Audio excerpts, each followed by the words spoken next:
Good morning guys, how are you? എല്ലാവർക്കും സുഖമാണെന്ന് വിശ്വസിക്കുന്നു. എല്ലാവരും സുഖമായിരിക്കല്ലേ? അപ്പോൾ ഇതാ മോർണിംഗിൽ ഞങ്ങളുടെ ഒരു ഡേ ഇൻ മൈ ലൈഫ് തുടങ്ങിയാലോ. കണ്ട എന്നാ ഒരു വൈബാന്ന് നോക്കിയാൽ മോർണിംഗിൽ സൂപ്പറായിട്ടുണ്ടല്ലേ. അപ്പോൾ ഇന്ന് കുറച്ച് ചാപ്പയുടെ ഹോസ്പിറ്റൽ വിശേഷങ്ങളും പിന്നെ കുഞ്ഞു കുഞ്ഞു വിശേഷങ്ങളായി പറയാൻ പ്രത്യേകിച്ചൊന്നുമില്ല. നമ്മുടെ ചാപ്പോ കുഞ്ഞിൻ്റെ പുതിയ വിശേഷങ്ങളായിട്ട് പറയാനുള്ളത് ഹോസ്പിറ്റലിൽ ഒന്ന് മാറ്റി കാണിക്കാമെന്ന് വിചാരിച്ചു. പുതിയ ഹോസ്പിറ്റലായിട്ടുള്ള ഒരു ഡേ ഇൻ മൈ ലൈഫ് നമുക്ക് തുടങ്ങിയാലോ. എന്ത് ഭംഗിയാന്ന് നോക്കിയേ, ആ മഞ്ഞപ്പൂവിൽ ചിത്രശലഭത്തിൻ്റെ ഒരു കുസൃതികൾ. അപ്പോൾ നമ്മുടെ സിംബക്കുട്ടൻ്റെ അടുത്തേക്ക് പോവാം. മോർണിംഗ് ഇതാണ്ട് വന്ന് നമ്മളുടെ മുമ്പിൽ വന്ന് ഇരിപ്പുണ്ട്. എവിടെയാന്ന് നോക്കിയേ, രാവിലെ വന്ന് ബെഡിൽ വന്നിരിക്കുകയാണ്. ഗുഡ് മോർണിംഗ് ഒക്കെ പറയാം. ഒരു ഗുഡ് മോർണിംഗ് പറ സിംബ. നമ്മുടെ ചാപ്പക്കുട്ടൻ താണ്ട് ഇരിപ്പുണ്ട്. കുഞ്ഞിന് ഒട്ടും ഓക്കെ ആയില്ല. കുഞ്ഞിന് ഒരു സർജറി ഉണ്ട്. എല്ലാവരും പ്രാർത്ഥിക്കണം കേട്ടോ. അങ്ങനെ നമ്മൾ ടീ ഒക്കെ കുടിച്ചതിന് ശേഷം ഒന്ന് ഫ്രഷായി റൂമിൽ വന്ന് പോവാൻ റെഡി ആവുകയാണ്. പുതിയൊരു ഹോസ്പിറ്റലിലേക്കാണ് ചാപ്പോയെ കൊണ്ടുവന്നത്. ഇതുവരെ കാണിച്ചുകൊണ്ടിരുന്ന ഹോസ്പിറ്റലിൽ നിന്ന് മാറ്റി വേറൊരു ഹോസ്പിറ്റലിലേക്കാണ് നമ്മൾ കൊണ്ടുവന്നത്. അങ്ങനെ പോകാൻ റെഡി ആവുകയാണ്. ചാപ്പോ പുറത്തുണ്ട്. ഞാൻ, മമ്മി, റോഷ്നി എല്ലാവരുടെ കൂടെയാണ് പോകുന്നത്. ചാപ്പക്കുട്ടൻ എന്താണ്ട് റെഡിയായി നിൽക്കുന്നു. സിംബക്കുട്ടൻ ചേച്ചി ഞാനും വരട്ടെ എന്ന മട്ടി നിൽക്കുകയാണ്. വേണ്ട, നീ വരണ്ട, അവിടെ വന്ന് ഇഞ്ചക്ഷൻ വെക്കും എന്ന് പറഞ്ഞ് ചാപ്പോ പേടിപ്പിച്ച് നിർത്തിയൊക്കെയാണ്. അങ്ങനെ ചാപ്പോ റെഡിയായി. അങ്ങനെ ക്യൂട്ട് സ്മൈലൊക്കെ പാസ്സാക്കി മൈ ഏഞ്ചൽ നിൽപ്പുണ്ട്. അപ്പോൾ ഞാൻ പറഞ്ഞു, you looking so beautiful my baby എന്ന് പറഞ്ഞാണ് ചിരി. അങ്ങനെ തന്നെ നമ്മളിതാ ഹോസ്പിറ്റലിലോട്ട് പോവുകയാണ്. പോയിക്കൊണ്ടേ ഇരിക്കുകയാണ് ഗായ്സ്. ഒത്തിരി നേരം ഇരിക്കേണ്ടി വന്നില്ല. പെട്ടെന്ന് തന്നെ നമ്മൾ ഹോസ്പിറ്റലിൽ എത്തി. ഹോസ്പിറ്റലിൽ വന്ന് പുറത്ത് വെയിറ്റ് ചെയ്യാൻ പറഞ്ഞു. നമ്മളങ്ങനെ വെയിറ്റ് ചെയ്യാണ്. നമ്മളിവിടെ ഫസ്റ്റ് ടൈമാണ് വരുന്നത് കേട്ടോ. ഇനി തൊട്ട് ചാപ്പോടെ സിംബോടെ ഹോസ്പിറ്റൽ ഇനി ഇതാണ്, vets and pets fort multi speciality pets hospital എന്നാണ് നെയിം. അങ്ങനെ ഇരിക്കുമ്പോൾ ദാണ്ട് ഒരു സുന്ദരി പെണ്ണിനെ നമ്മൾ കണ്ട കേട്ടോ കൂട്ടുകാരെ.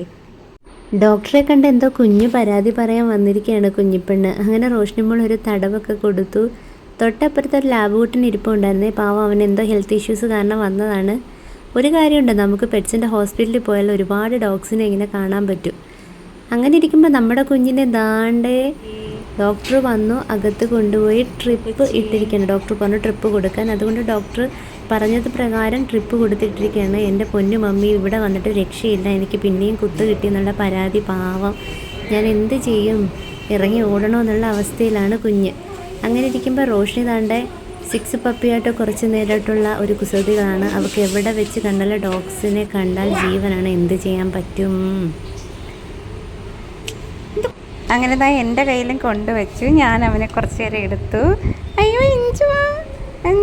അങ്ങനെ എല്ലാം കഴിഞ്ഞതിന് ശേഷം നമ്മൾ വീട്ടിലെത്തിയിരിക്കുകയാണ് ഗായ്സ്. നമ്മളിതാ വീട്ടിലെത്തി.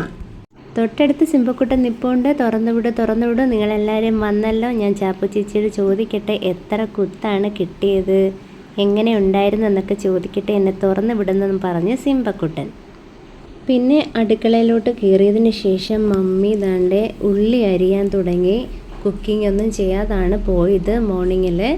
അപ്പോൾ ദാണ്ടെ കുറച്ച് ബീഫ് ഫ്രിഡ്ജിലിരിപ്പുണ്ടായിരുന്നു. അതിനുള്ള സാധനങ്ങളൊക്കെ അരിഞ്ഞു. ഇതാണ് ബീഫ്. അത് അരിഞ്ഞ് വൃത്തിയാക്കി മമ്മി വെച്ചു. എല്ലാം പെട്ടെന്നായിരുന്നു. കാര്യം എന്ന് വെച്ചാൽ രാവിലെ ഞങ്ങൾ പെട്ടെന്ന് പോകേണ്ടതുകൊണ്ട് ഒന്നും വച്ചില്ലായിരുന്നു. പിന്നെ പെട്ടെന്ന് തന്നെ ഞങ്ങൾ ഉച്ചയ്ക്ക് ഫുഡ് കഴിച്ചു. റോഷ്നി മോള് പറഞ്ഞു എനിക്ക് ഇല വേണം. അങ്ങനെ ഫുഡ് കഴിച്ചു. പിന്നെ ഞങ്ങളിതാ ഒന്ന് പുറത്തോട്ട് ഇറങ്ങി, ജസ്റ്റ് ഒന്ന് ചുറ്റിക്കറങ്ങി ഞങ്ങളുടെ കൃഷിത്തോട്ടത്തിലേക്ക്. അങ്ങനെ ചേനച്ചേട്ടൻ അവിടെ നിൽക്കുന്ന ഇലകളൊക്കെ ഒന്ന് നോക്കി സൂര്യനെ ഞങ്ങളിങ്ങനെ വെട്ടിപ്പിടിക്കുകയാണ് ഗായ്സ്.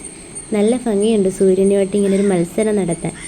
പുറത്തോട്ടിങ്ങനെ നോക്കിയപ്പോൾ എന്ത് സുന്ദരമായ കാഴ്ചകളാണ്. കുഞ്ഞു പൂവൊക്കെ ഇതാണ്ട് കുഞ്ഞ് തേംവണ്ട് ഇങ്ങനെ വന്നിരുന്ന് ഷൂ ഷൂ ഷൂ ഒക്കെ പറയാണ്. എന്തോരം ഭംഗിയാ.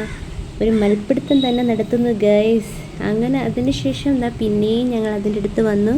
സൂര്യനെ ഒന്ന് ചുറ്റി പിടിച്ചു നോക്കി. ഇതുകൊണ്ടേ അങ്ങോട്ട് മറഞ്ഞു വയ്ക്കുന്നു. പിന്നെയും കണ്ടു, പിന്നെയും നോക്കി, പിന്നെയും കണ്ടു, പിന്നെയും നോക്കി. ഉച്ചയല്ലേ ഗൈസ്, അപ്പോൾ സൂര്യൻ എന്തായാലും ഫ്രീ ആയിരിക്കും എന്ന് വിചാരിച്ച് പിന്നെയും ഞങ്ങൾ അങ്ങോട്ടേക്ക് ചെന്നു. പാവം നമ്മുടെ സൂര്യനല്ലേ, വിട്ടേക്കാന്ന് വിചാരിച്ച് ഞാനൊരു പാട്ടൊക്കെ പാടി. നീലാകാശം ദൂരെ കാണാൻ സുന്ദരം അതീവ മനോഹര നഗരം എത്രയോ സുന്ദരം. എന്താ ആശ്വാസം, ഒരു പാട്ട് പാടിയപ്പോൾ. അങ്ങനെ പാട്ടുകളൊക്കെ പാടി ഞാൻ നിർത്തി ഗായ്സ്. പാട്ട് പാടി കുളമാക്കിയില്ലല്ലോ ഞാനല്ലേ. അപ്പോൾ ഇന്നത്തെ വീഡിയോ നമുക്ക് ഇത്രയേ ഉള്ളൂ. കാണും വരയ്ക്കും ബായ്. Thank you.